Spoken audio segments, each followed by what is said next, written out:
ain't quite to understand. Is there a war coming in the Middle East? Are we headed toward a one-world government, a one-world religious system? Will America be attacked again? Do ancient prophetic texts warn of a time we are living in? Are we in the last days, the time of Jacob's trouble, the end of the world as we know it? And what are the increase of UFO sightings? While we may disagree as to what is causing the phenomenon, we can agree that it is real, burgeoning, and not going away. Is this the coming great deception that ancient prophecy warns us about? Does time seem to be accelerating? Join me, your intrepid host, L.A. Marzulli, as we explore these and other riveting and stimulating topics. This is Acceleration Radio. So here we've got President Trump calling up Zelensky and saying, hey, can you at least look into this Biden thing? That's all he's saying. There's no pressure. There's no quid pro quo going on here. He just does this. The Democrats are all over it. Why? They're trying to protect Joe Biden because they know, in my opinion, that Biden is as guilty as sin. Watch this. You be the judge. You tell me. Let me get to it over here. You tell me what it is we are looking at. Let me go to full screen. In 2006, Ukrainian prosecutor General Viktor Shokin in his investigation of corruption involving not wanting this corruption exposed, Joe Biden swung into action using U.S. Let me go back there because I want to read that whole transcript. Okay, hold on. Here we go. In 2006, Ukrainian prosecutor General Viktor Shokin in his investigation of corruption involving Burisma Holdings, a natural gas company, keeps switching on me. Give me a second. Identified Hunter Biden as a recipient of over $3 billion from the company. What did he do for $3 billion? Wow. This is what's going on in Washington. This is allegedly what is going on. Think about the people that get elected when they come in. Think about $150 million net worth Nancy Pelosi. Where does she get that money? How does that work? Look at Dianne Feinstein. How much money does she have? I better be careful here because these people have the millions of dollars to squash me like a little insect, which in fact is really what I am. Just a warm, fuzzy bear here. But somebody's got to wave their hands and say, what's going on here? Drain the stinking swamp. Let's continue.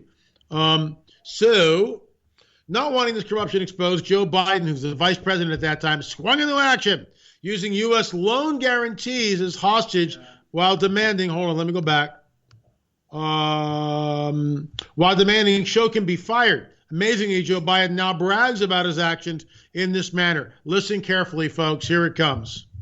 And I just find this incredible. I remember going over convincing our team, our others, to convincing that we should be providing for loan guarantees. And I went over, I guess, the 12th, 13th time to Kyiv, and I was supposed to announce that there was another $1 billion loan guarantee. Stop. And Stop. Another $1 billion loan guarantee. Another $1 billion loan guarantee.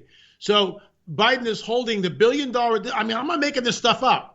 I really wish I was. This is how corrupt this thing is. And the fact that he's just, nonchalantly just saying it like, wow, I flexed my muscle. Listen to what he says. I mean, this guy is president. It's just like, you got to be kidding me. Commitment from Poroshenko and from Yatsenyuk that they would take action against the state prosecutor, and they didn't. So they said they were walking out to press conference. I said, no, I said, I'm not going to, or we're not going to give you the $1 billion.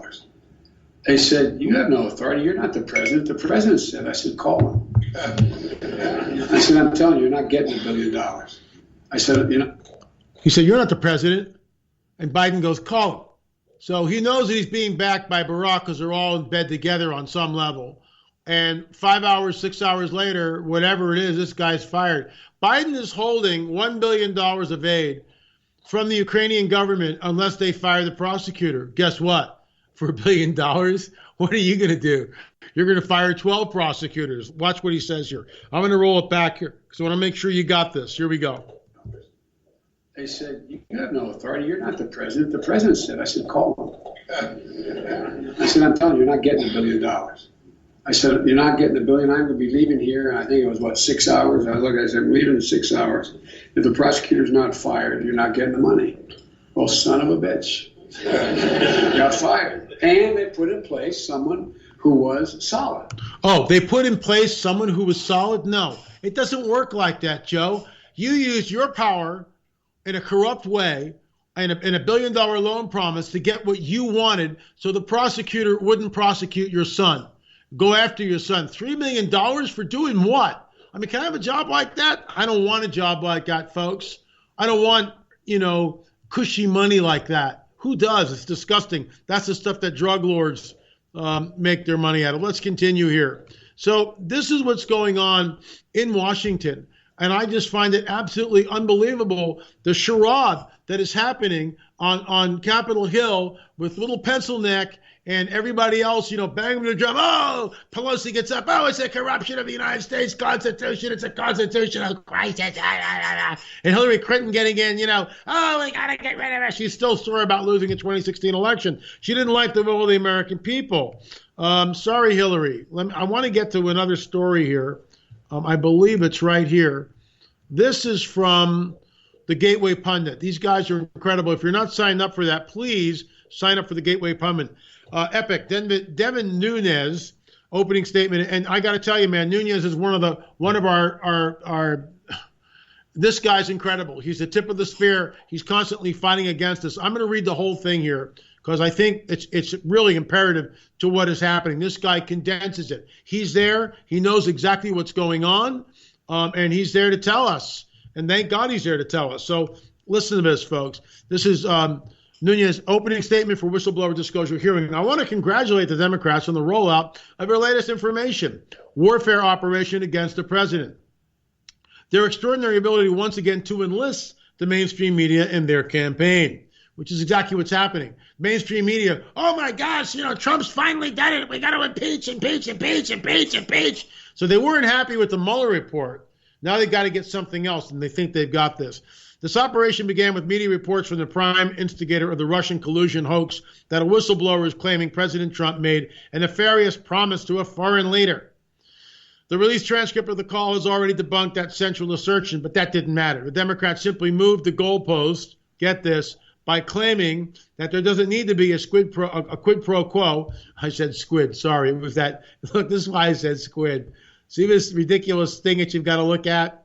So that thing's moving around. It's catching my eye, which is why I said quid pro quo for this conversation to serve as the basis for impeaching the president. Speaker Pelosi would even further when asked earlier if she put the brakes on impeachment if a transcript turned out to be benign. She responded, we have many other candidates for impeachable offenses. So there you go. If their whistleblower operation doesn't work out, the Democrats and their media assets can always drum up something else. That's what they will do. They are determined not to allow this president, our president, Donald Trump, get elected. They will do whatever they have to do, including the insurance policy that we learned from Peter Strzok and Lisa Page, as Trump calls them, the two lovebirds who conspired to make sure that if Trump did get elected, there would be a insurance policy. And that's what, of course, in my opinion, was the bogus FISA warrants and the whole Mueller investigation, which was an absolute charade. What other information has come to light since the original false reports of a promise being made? We've learned the following. The complaint relied on hearsay evidence provided by the whistleblower. The Inspector General did not know the contents of the phone call at issue. The Inspector General found that the whistleblower displayed arguable political bias against Donald Trump. The Department of Justice investigated the complaint and determined no action was warranted. The Ukrainian president denies, being pressured by Trump. So once again, the supposed scandal ends up being nothing like we were told. And once again, the Democrats, their media mouthpieces, and a cabal of leakers are ginning up a fake story with no regard to the monumental damage they're causing to our public institutions and to trust in government. And without acknowledging all the false stories they propagated in the past, including countless allegations that the Trump campaign colluded with Russia, it's the Russians, back to hack the 2016 election. We're supposed to forget about all those stories, but believe this one. In short, what we have with this storyline is another Steele dossier. The Steele dossier was the bogus dossier concocted by Fusion GPS, paid for by the DNC and the Hillary Clinton campaign for president. Why aren't they going after these people? I'm just blown away, which created the bogus warrant, FISA warrants, the phony FISA warrants, the jacked up FISA warrants, which then allowed them to spy on the Trump campaign. That's a matter of historical record at this point. And I just pray to God that indictments happen. These people who were involved in this thing need to pay. I mean, this is unbelievable. If Hillary Clinton and the DNC paid for the bogus Steele dossier, right, and through GPS and then used it to spy on the Trump campaign with bogus FISA warrants, I mean, come on. Where's the media? Not a peep, not a peep. I'll note here, in the Democrats' mania to overturn the 2016 election, everything they touch gets hopelessly politicized. With the Russia hoax, it was our intelligence agencies, which were turned into a political weapon to attack the president. And today, the whistleblower process is the casualty. Until about a week ago, the need to protect that process was a primary bipartisan concern of this committee. But if the Democrats were really concerned about defending that process, they would have pursued this matter with quiet and sober inquiries, as we do for all whistleblowers. But that would have been useless for them. They don't want answers. They want a public spectacle, which is exactly what's going on. And so we've been treated to an unending parade of press releases, press conferences, and fake news stories. This hearing itself is another example. Whistleblower inquiries should not be held in public at all, as our Senate counterparts, both Democrat and Republicans, obviously understand. Their hearing with Mr. McGuire is behind closed doors. But again, that only makes sense when your goal is to get information, not to create a media frenzy. The current hysteria has something else in common with the Russian hoax. Back then, they accused the Trump campaign of colluding with Russians when the Democrats themselves were colluding with Russians in preparing the Steele dossier. I mean, there it is. So now they're accusing Trump of trying to muscle Zelensky, the current Ukrainian president, which is exactly what Biden did and admitted he did. I just played you the YouTube clip. I might be making this up. Today, they accuse the president of pressuring Ukrainians to take actions that would help himself or hurt his political opponents. And yet, there are numerous examples of the Democrats doing the exact same thing. For example, Joe Biden bragged that he extorted the Ukrainians into firing a prosecutor who happened to be investigating Biden's own son. I mean, Nunes is saying this. I just showed you the clip. Why isn't anyone going after Joe Biden?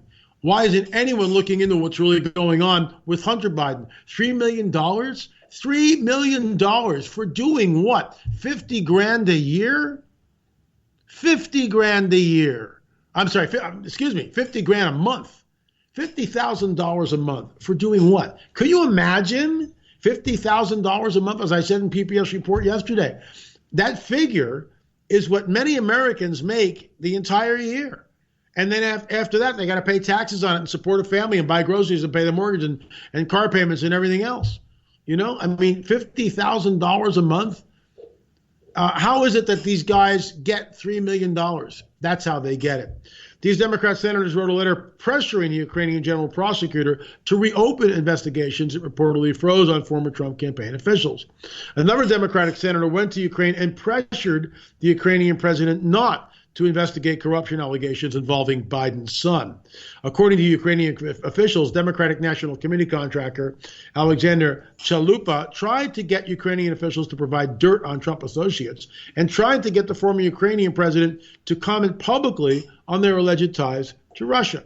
Ukrainian official Serhiy Lashenko was a source for Nellie Orr, wife of Department of Justice official Bruce Orr. So there's the connection. There's the real Russian connection right there. As she worked on the anti-Trump operation conducted by Fusion GPS and funded by the Democrats. And of course, Democrats on this very committee negotiated with people they thought were Ukrainians in order to obtain nude pictures of Trump. As you see, it's a reliable rule of thumb in these information operations that whatever the Democrats accuse you of doing, they are doing themselves. People can reasonably ask why the Democrats are so determined to impeach this president, when in just a year they'll have a chance to vote him out of office. In fact, one Democratic congressman, one of the first to call for Trump's impeachment, gave us the answer when he said, "I'm concerned that if we don't impeach the president, he will get reelected." This is our country. This is the banana republic. This is the stuff that goes down in Venezuela. Yes, winning election is hard. And when you compete, you have no guarantee you'll win. But the American people should have a say in all of this. And they made their voices heard in the last election. This latest gambit by the Democrats to overturn the people's mandate is unhinged and dangerous. They should end this entire dishonest, grotesque spectacle and get back to solving problems, which is what every member of this committee was sent here to do. Judging by today's charade, however, the chance of that happening anytime soon is 0 to none. And this man, Nunes, Representative Nunes is absolutely incredible. And I just want to show his picture here again. So Devin Nunes, we applaud you here. You are an amazing individual, and I'm in awe of your chutzpah and your passion and your verve and just your ability to state things so eloquently. Thank you for what you're doing. So let's get back to this before I'm down at the end of the break, which is getting close here. So look, folks, you got to ask the question, why aren't we investigating Joe Biden and Hunter Biden? Why isn't this happening? This whole thing is utter nonsense. So we'll see how it plays out. There was some interesting posts from on the Q board today. And let me just, why is this on? It shouldn't be on. Let me just post this here real quick, if I can get it. It's really interesting what they're saying. And let me just read this to you. Lastly, one more thing will happen. The Senate will not convict the president. In other words, what they're saying, if impeachment goes and the House votes to impeach him, they turn it over to the Senate. So now the Senate will go. Here's where it gets interesting. Lastly, one more thing will happen. The Senate will not convict the president. Nothing will happen to Trump. Most Americans are clueless, and I am too, about political processes, the law, and the Constitution. I have a rough idea, but not like this gentleman who's degreed in this particular subject. Most Americans believe that being impeached results in removal from office. They don't understand that phase 2 is a trial in and by the Senate, where he has zero chances of conviction. Remember, the Senate is controlled by Republicans. They will determine what testimony is allowed, and everything will be allowed, including DNC collusion with the Clinton campaign to fix the election in favor of Hillary. God, I'd love to see that. Lord, make it so. The creation of the phony Trump dossier, the cover-up and destruction of emails that very likely included incriminating information. How many thousands of emails did Hillary, destroy and then bleach the servers, destroy everything, the hard drives? I mean, can you imagine if any of us did this and this woman is walking around? I mean, I don't understand it.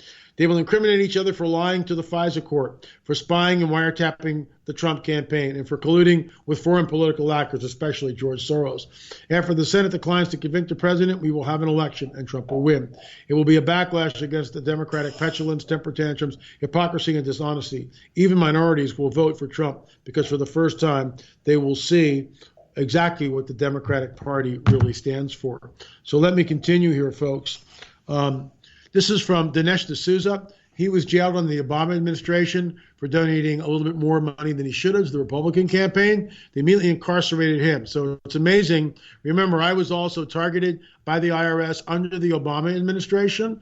I am being censored right now by Twitter, by YouTube, by Google, by Facebook, as are other conservative Christian pundits who dare push back against the machine. Recently, Facebook admitted that they are biased, and of course they are. So Dinesh D'Souza says this. This, of course, is our little, Greta Thunberg, who sat there in front of the UN and wherever else she was speaking, and how dare you, lecturing us, a 16-year-old lecturing us. Excuse me, why don't you sail your boat over to China and lecture the Chinese instead of coming here, okay? Why don't you go lecture the Chinese, who are responsible for well over 50% of the pollution on this planet? They don't care.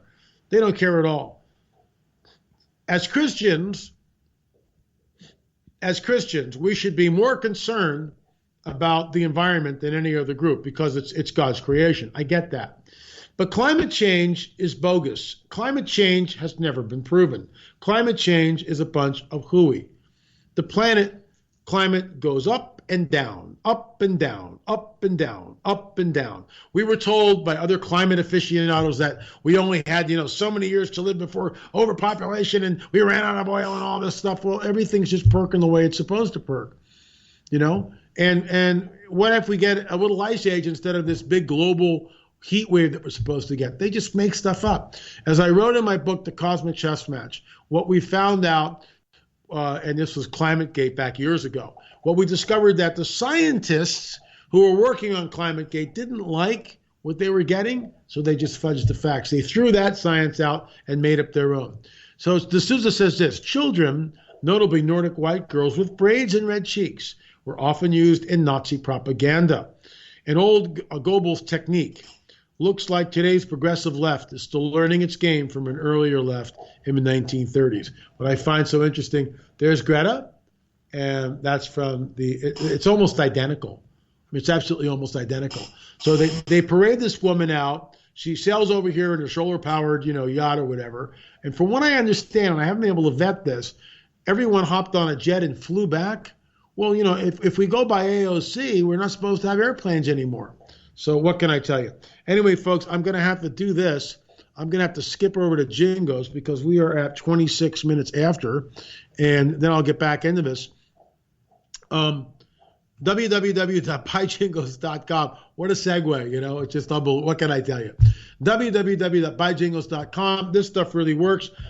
This is one of the most amazing testimonies because here you can see all the spots on the carpet right there.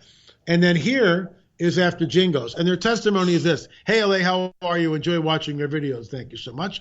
A great education tool for our family. Keep up with what God stirs you to do. I'm definitely being stirred today. Thank you, Veronica. Sending you a couple of pictures of before and after results of my carpet. This wasn't my first time using Jingos. I have used it in small area spots, but this time I decided to use it on my entire living room carpet.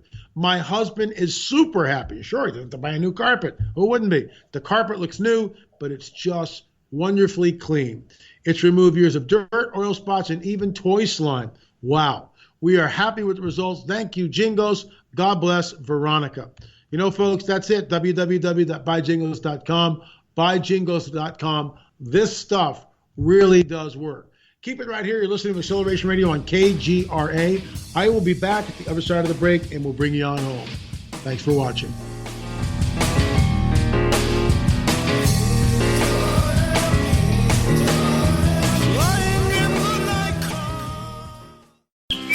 By Jingos, it's amazingly fresh and clean out here in beautiful New Zealand. G'day America, I'm Tarby, and I want to tell you about my new ultimate stain and odour remover, Jingos. My Jingos gunk gobblers will tackle stubborn organic stains and eliminate nasty stinking odours at the same time. Jingos effectively removes those little accidents like wine, coffee, dirt, blood, grass, even pet stains, and odours like fish, garlic, even skunk. Jingos is environmentally friendly, safe for use on fabrics, carpet, upholstery, and it works great as a laundry pre-soak on the worst pet or people accidents. Come on, America, what are you waiting for? Just go online and order your Jingos for $12.95 and get a 4-ounce travel pack free. Crikey, pay $19.95 and I'll double your order. That's 2 large Jingos and 2 travel packs for just $19.95. Blasted seagulls, where's my Jingos? I'm getting older and noticing that my body just doesn't work as well as it used to. So I like to try to keep fit as possible by hitting the gym a few times a week. And recently I started having a nagging bicep pain and I couldn't lift weights. When I was complaining about it to a friend of mine, he told me about Angioprim. He said chelation helps remove toxins, heavy metals, and cholesterol in the veins and arteries that may cause blockages. After 1 week of taking Angioprim, the pain was gone and I'm back in the gym full strength. Find out more. Go to angioprim.com. ANGIOPRIM.com. Scientific research proves the active ingredient in Angioprim helps promote cardiovascular health. Talk to a trained consultant, or you can call Angioprim toll-free at 877-882-8221. That's 877-882-7221. This statement has not been evaluated by the Food and Drug Administration. This product is not intended to diagnose, treat, cure, or prevent any disease. You listen to us, and we listen to you. And so does the CIA. KGRARadio.com.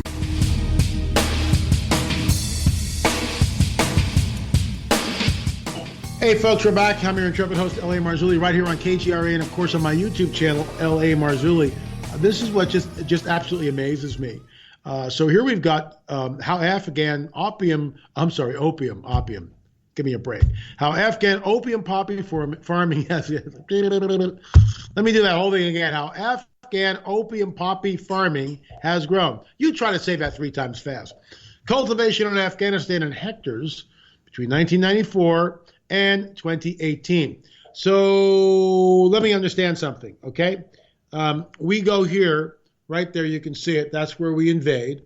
And then right after that year, 2002, the opium is pretty much the same.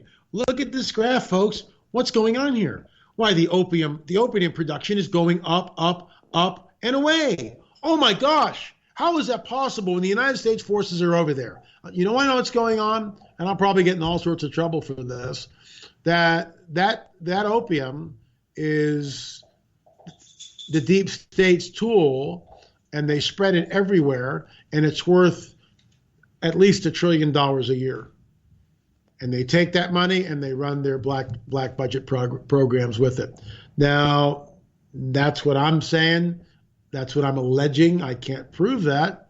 But there's something going on here, because if I were a military commander and I knew about the heroin problem globally and I knew about the opioid problem in this country, what would I be doing? I'd be burning every single opium field in Afghanistan.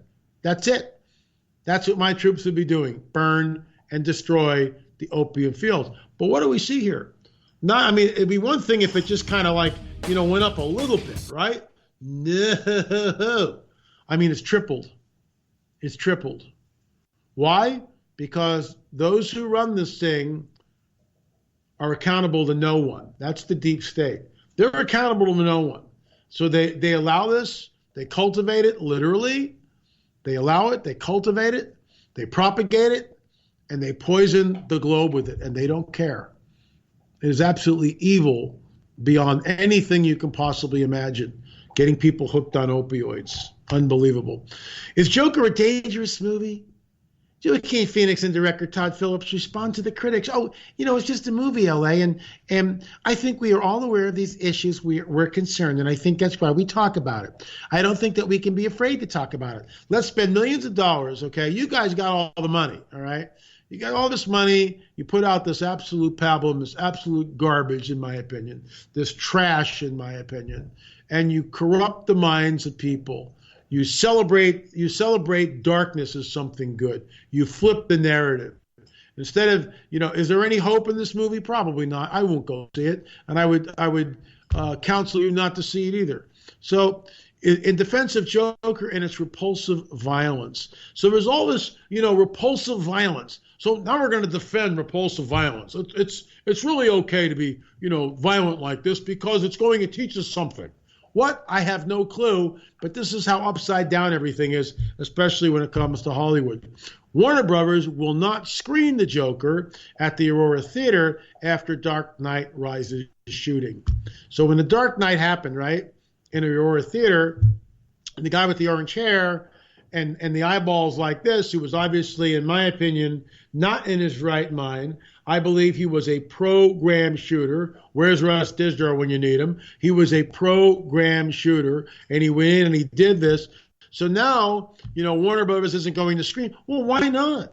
What are you guys afraid of? It's only a movie. Let's go back to here. I don't think we can be afraid to talk about it. That's what you guys are telling us. And somehow now when we get over here, we're just afraid to, it's just a movie. Don't worry about it. Those people in Aurora won't mind. So who cares? It's just, this is where we're at.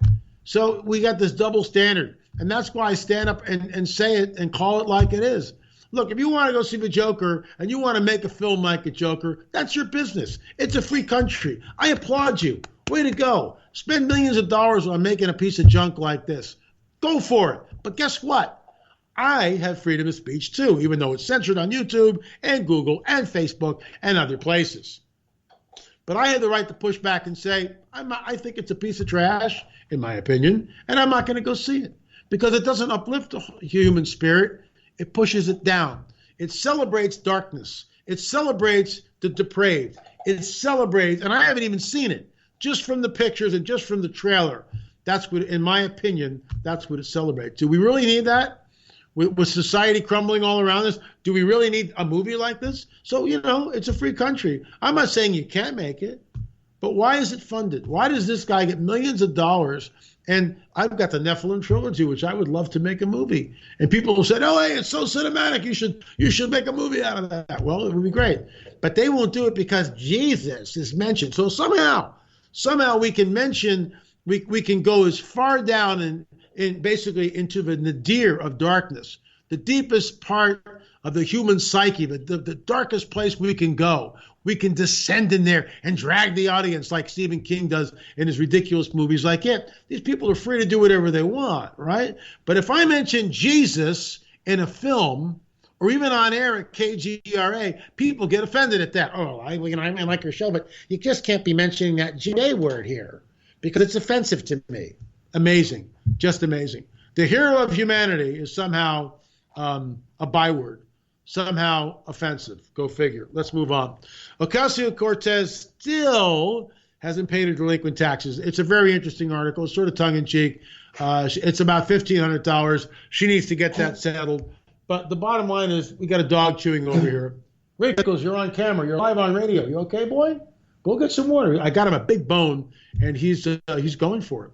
If I had a camera operator here, I'd have him turn the camera and show Mr. Wrinkles, but alas. So here's the deal, and this is what I love about this, that 6 months after staff promised to address the overdue bill, it still hasn't been, and I'm sure it'll be taken care of now that she's been embarrassed like this.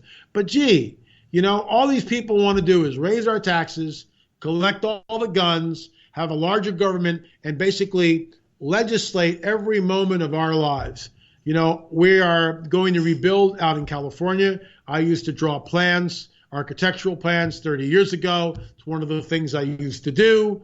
And I would design remodels and carports and other things for houses, for construction companies. And I did this and for a living.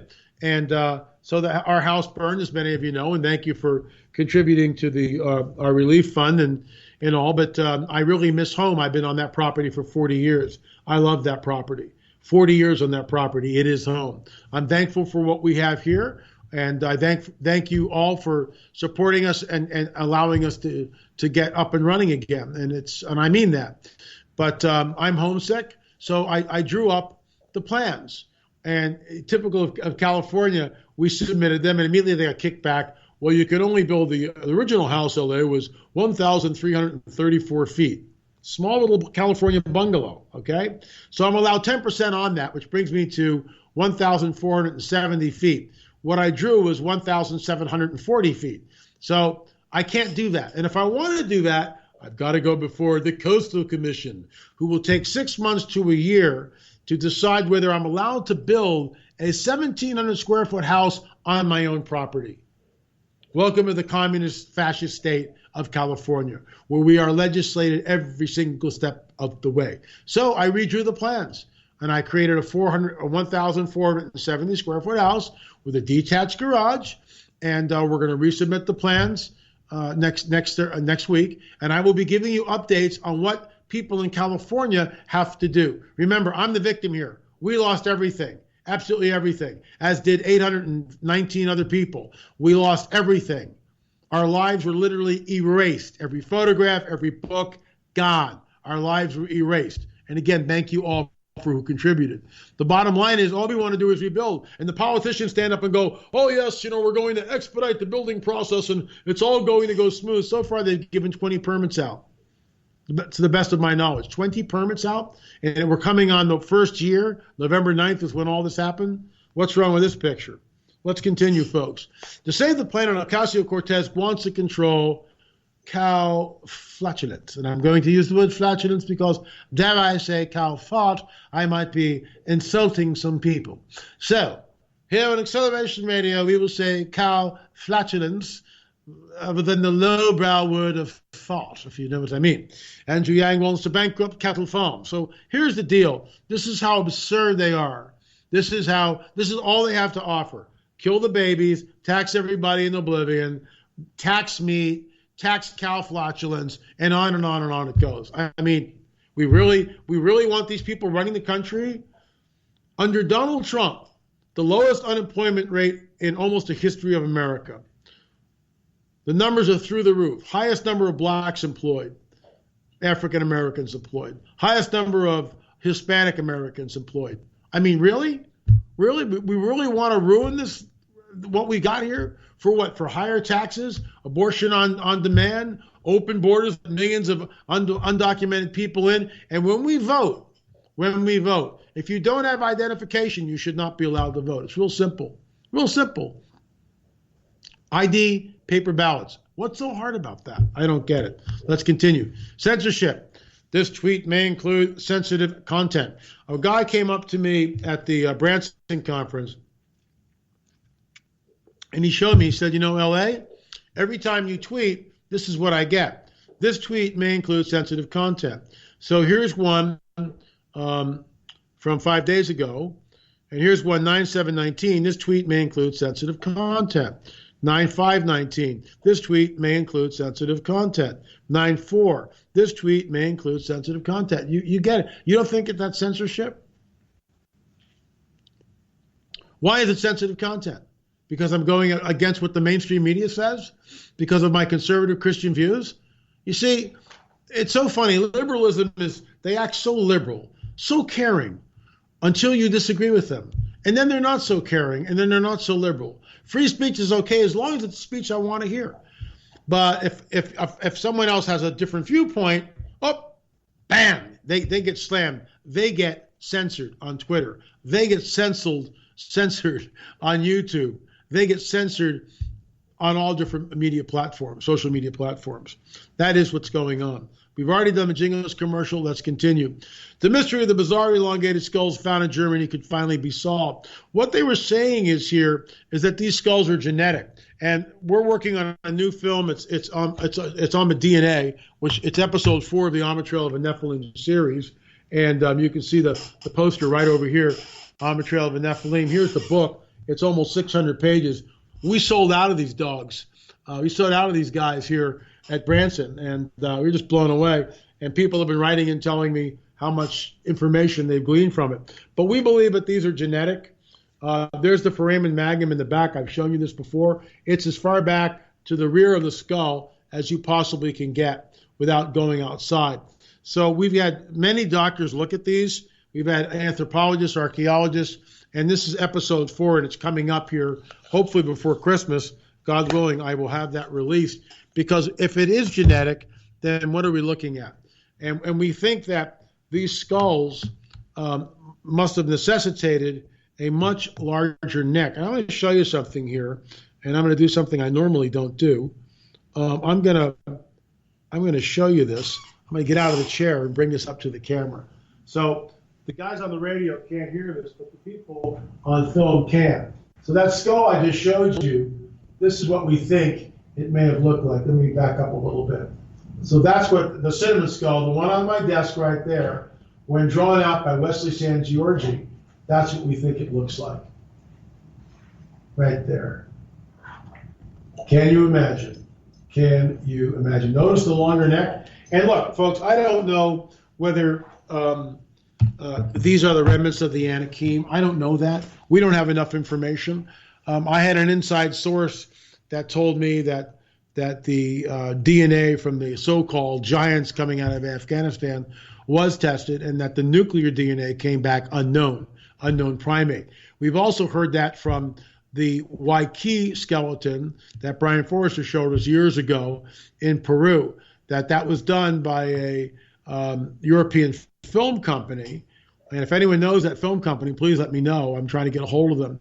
And the mitochondrial DNA came back Native American, as it were, Amerindian, but the nuclear DNA was unknown, which is exactly what fits our hypothesis. So it gets extremely interesting, which is why we are on the trail. By the way, if one of you watching this has one of these things in your attic or your basement or whatever, we are anxiously trying to get more DNA to of course, process. And if you've acquired your artifact legally, you can shoot me an email at la@lamarchli.net. Or if you're part of the Ministry of Culture in Peru and you want to help out, that would be great too.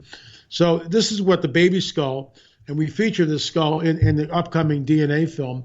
We unwrapped that. It was a 2,000-year-old skull at Senior Juan's private Paracas History Museum. And Senior Juan was the person who really put all this on the map. Brian Forrester was the guy that made these videos and put them on YouTube, which then really expanded the story. And thank you, Brian, for doing that. But it's Senior Juan who put this stuff, who spent his entire life really making the museum and trying to find out who these enigmatic people were. I believe that they are the remnants of the Nephilim. That's my hypothesis. I'm not saying they are, but that is my hypothesis, and I am going to stick with it. This came from a gentleman who's active military duty, and this is what he's saying regarding what's happening in the Middle East. Military has already moved into position. My friends in the Air Force are saying to watch for missile strikes in the next week or so, basically into Iran or Saudi Arabia. Also, Iran has invaded small areas of Saudi Arabia and the United Arab Emirates. We have half of our bombing force staged and ready to go. Israel and Saudi Arabia have struck multiple targets in Syria, killing hundreds of Iranian soldiers. Report from last night, Israel struck a small military base in Iran. An invasion into Iran was set for next spring. I was told last week if Iran bombs anything else, I'll say that again. I was told last week if Iran bombs anything else of Saudi Arabia's oil infrastructure or attacks Israel, we attack. So there's a line in the sand here. Surely the Iranians must know what that is. Our diplomats, and I'm sure President Trump has said, we're not going to retaliate. We're not going to do anything right now. Let cool heads prevail. The mustache, Bolton, would have already been at war, which is why he was fired, by the way, because Trump doesn't want to be egged into this thing, and I think he's brilliant by not doing it. So here we go. If the Iranians do attack again, the Saudi Arabian infrastructure or attacks Israel, then this coalition of Israel, Saudi Arabia, and the United States will attack Iran. Russia has stated that if we attack, they will support Iran. Rumors. Putin warned of taking down the American power grid if we attack Iran. Now I don't think Putin's going to say that. That's saber rattling. That ups the ante into a full-blown nuclear exchange on some level. That part is not verified yet to my liking, but the rest came straight from multiple Air Force members to include some higher-ups.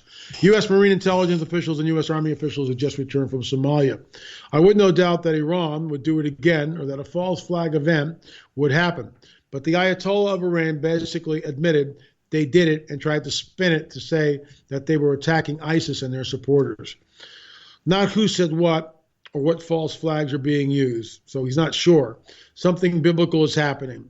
We all hope it blows over, but from the intel, which I left out a lot for obvious reasons, this doesn't look like it will end well. So things are heating up over there right now. We're being distracted with this absurd, ridiculous charade in Washington known as let's impeach Trump for calling up and having a conversation with Zelensky, where the real culprit is Biden and Biden's son. That's just, I'm completely and utterly blown away by what's going on here.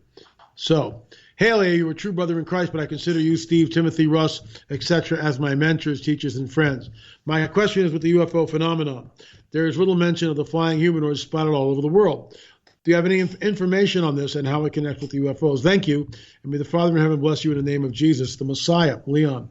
Well, at the conference in Branson, I actually showed one of the alleged flying humanoids that had been seen in places to the people at the conference. Now, there's no way to vet that. I'm not there. It looks real to me, but I've seen other footage, and they do seem real. Flying humanoids, they maneuver. Some look like witches on brooms. Literally, I've seen one like that. Others are just humanoid type, and they fly this way often. They're not flying like Superman. They fly this way, upright, and they move in the sky. It's very, very strange. And it's just a sign, in my opinion, of just how far down the rabbit hole we are. Satan comes with all signs and lying wonders. That scripture is almost 2,000 years old. And Paul the Apostle writes it to tell us, to warn us of what will happen in the last days. And folks, I think we're in that window of time where we are absolutely seeing it. L.A., good morning. I hope all is well and my God send you holy protection. Boy, do we need it. I'm wondering, all the people believing the mantra the communist Democrats are using, like free education for all, red flag laws, etc. Are they under a strong delusion believing good is evil and that evil is good as told in the Bible? I have a feeling something very bad is pending. Something that will shake everyone to their core. Not sure what's heading our way, but it's coming very soon. May God send us protection to all that believe in him and his son, Jesus. Thanks, Bruce. Look, Bruce, something is in the works. I mean, the intel that I just wrote about what may be happening in Saudi Arabia. The late David Flynn always believed that there would be some sort of a nuclear exchange. Usually he put it in the Middle East, and he predicted the Ezekiel 38 war. Who knows? What's interesting is the Ezekiel 38 war may actually be shaping up. Russia and Iran are in that exchange, and the Arab nations are not. As Chuck Missler used to say, there's not an Arab in the bunch of the Ezekiel 38 war. So we'll see what happens. In the meantime, it's awfully nasty, and things are heating up. But the late David Flynn believed that there would be a nuclear exchange. If there's a nuclear exchange anywhere on the planet, that would create, and I've talked about this before, but I haven't mentioned it recently, that would create the greatest collective fear that humankind has ever experienced together. For instance, when the Fukushima disaster happened, when the 9.0 earthquake happened off the coast of Japan, and that huge tidal wave came in and destroyed the reactors at the Fukushima Daiichi plant. And reactor 4, by the way, has the core has completely melted through the containment. No one knows where it is. Guaranteed it's polluting the Pacific Ocean. But we don't hear doodly squat about that. Gee, I wonder why. So if a nuclear event happens in somewhere in this world, that will create the greatest collective fear. Why? Because the globe will be lit up. The media will, no matter where you turn, on the internet, on television, on radio, it'll be looking at this nuclear event on the planet. This will create the greatest collective fear that humankind has ever experienced together. I believe that fear is the calling card of the kingdom of darkness. And within that fear, that is when the so-called extraterrestrial presence may, in fact, manifest fully. And they'll come as our saviors, because they'll say that ET, that the people on board the UFOs, we created everything. We are your progenitors. We started the world's religions. We started the world's civilizations. Now, at this critical juncture, because the detonation of the nuclear bomb has changed everything and created the greatest collective fear that humanity has ever known. Now, at this critical juncture, we, ET, are back to usher mankind into a golden age. That's a possible scenario.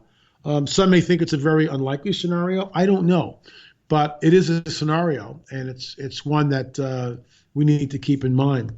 L.A., have you had any conversation with any NASA official, particularly astronauts, who have witnessed artificially built structures on the surface of the moon? I, for one, have not had any type of contact with anyone from NASA at all on any level, at least that I can remember. There have been people that have come up to me who have said things like this, that whistleblowers that have come on in our film, in their own words, UFOs are real. We had two people that came on the record, of course, anonymously, and they basically stated that they were in underground bases and they saw the Greys working with us side by side. So do with that information what you will. It's hearsay, but I went with it. And in the beginning of that segment in the film, I look at the camera and I say, look, folks, I can't vet this, but we went with it anyway. Do with it what you will. One more thing before I go, folks, that there are people who want to argue about the rapture, and they say unequivocally, well, we get raptured out in the mid-tribulation period or at the end of the tribulation period. And people argue about that incessantly, and I usually don't talk about that. Last night I had a dream, and in that dream I was arguing with an individual, discussing this with an individual, and I was very taken aback because I was saying, behold, I show you a mystery. And the Greek word is mysterion. Paul is writing this 2,000 years ago, almost 2,000 years ago. And Paul says, behold, I show you a mystery. I'm showing you a mystery, which up to that point had been sealed. It was a mystery which was being revealed. And in that short sentence, he says that the dead in Christ will rise first, and then those of us who are alive will rise and meet the Lord in the air. And by the way, folks, that is the most profound statement, in my opinion, other than Jesus rising from the dead. And there's two prototypes for it. We've got Enoch, who was taken literally, which is a type of rapture, and we've got Elijah, who was taken up in a fiery chariot. Those two are prototypes. So he's done it before. He can do it again. That is my blessed hope. that we are taken out before the craziness happens, because the craziness is all around us. These are the days of chaos, which is the title of one of our books. You can get all the stuff that we've written, the books, the movies, everything by going to lamarzulli.net, lamarzulli.net. When you purchase anything from us, you help us keep doing what we're doing. We're out in the field. Episode 4 will be coming up very shortly. It's DNA and the DNA results, but more in depth, we get into the genetic differences between these skulls and why they're not the result of cranial deformation. That's all the time I have for. Thanks so much for keeping it here on KGRA. Remember, folks, I'll see you on the air or in the air. Thanks for watching.